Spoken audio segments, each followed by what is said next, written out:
When you grew up, your parents didn't value what you had to say, so little you concluded that your opinions don't matter. So better stay quiet in order for your parents not to blame or criticize you. Or maybe you learned not to take all the sweets from the table because you'd be considered greedy. It's the part of you that wishes the same for you but you don't have it. It's the part of you that's in scarcity mode. Hello friends, in this video we will try to understand what exactly shadow is with real life examples, followed by shadow work and the best practices to do shadow work. When we talk about shadow, we mean all the parts that we deny, hide or reject about ourselves. Carl Jung describes the shadow as the hidden part of our human psyche. In his model of the psyche, it is the other side of what he calls the persona, which is the part that we show to the outer world.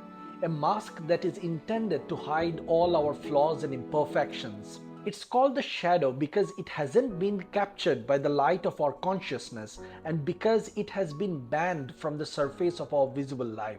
Jung basically considers everything that is unconscious as the shadow because it is the scary unknown that we humans don't like to face. However, even if it is hidden, it remains a part of us and expresses itself in our personality and how we interact in the world and especially with other people. The shadow does not just include negative aspects of our personality, but also positive ones. The things we idolize or adore in other people is unlived potential within us and also part of our shadow. In essence, shadow is comprised of unresolved conflicts and problems, unlived desires and passions, as well as denied needs and wishes. When you grew up, your parents didn't value what you had to say, so little you concluded that your opinions don't matter.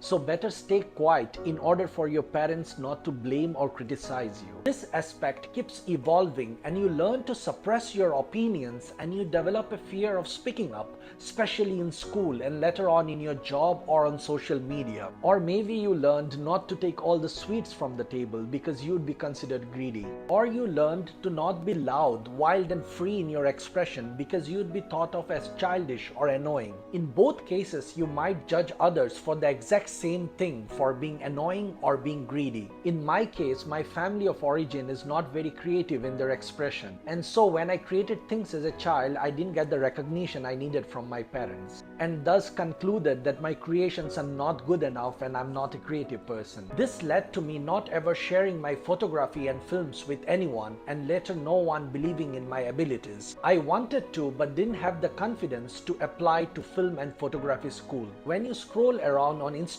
you see someone celebrating a six-figure product launch or having just bought an epic home by the beach or getting married to the dream partner, and you notice yourself feeling jealous or sad and you criticize them or judge them.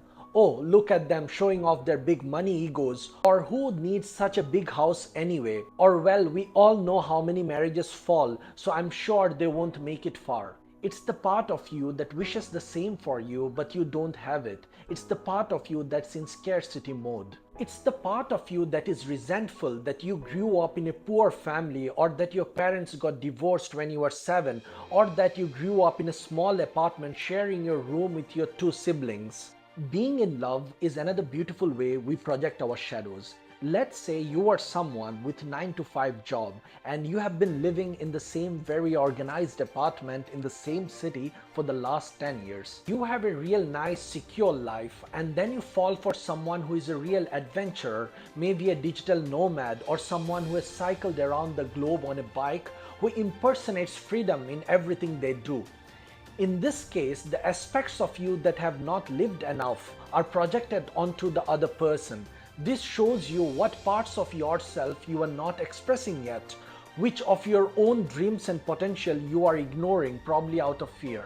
So what is shadow work? The intention of shadow work is to bring back the suppressed personality parts back into our consciousness and learn to accept and love them. Through different practices, we can integrate the parts that got split off earlier in our lives back into our psyches and thus become whole human beings. Shadow work confronts us with parts of ourselves that we rather not know about. It's not easy to look at ourselves in this way, actually taking responsibility and accepting the parts that we judge in ourselves and others.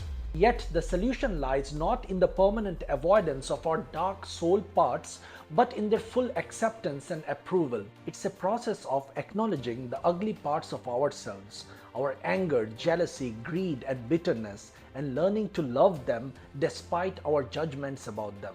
So here are some best practices to do shadow work. Observe your reactions and practice being conscious. What are your triggers? What and who makes you have a reaction? Being triggered comes from unconscious patterns and is essentially an automated fight or flight response that originates in our brain that sends signals to our nervous system.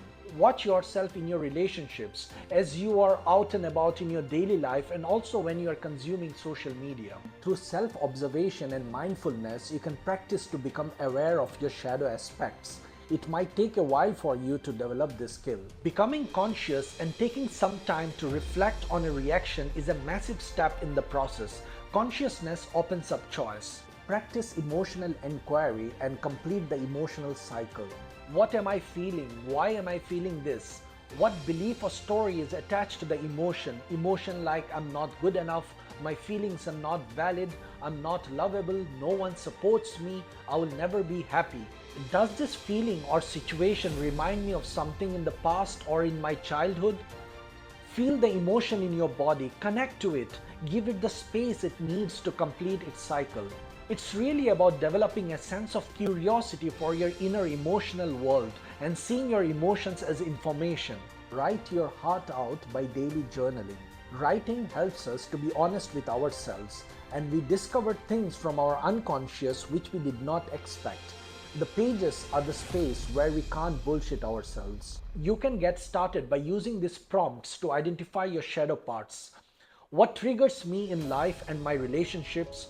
When and how do I judge others? What do you dislike in others? When and how do I judge myself? What do I not like about myself? What or who do you feel resentment for? What are things I complain about? What are things I envy in others? What are things I struggle with? What do you find inspiring and fascinating in others? Sit with your shadow in meditation. Learning to sit with yourself in silence is essential in really getting to know about yourself and your shadow.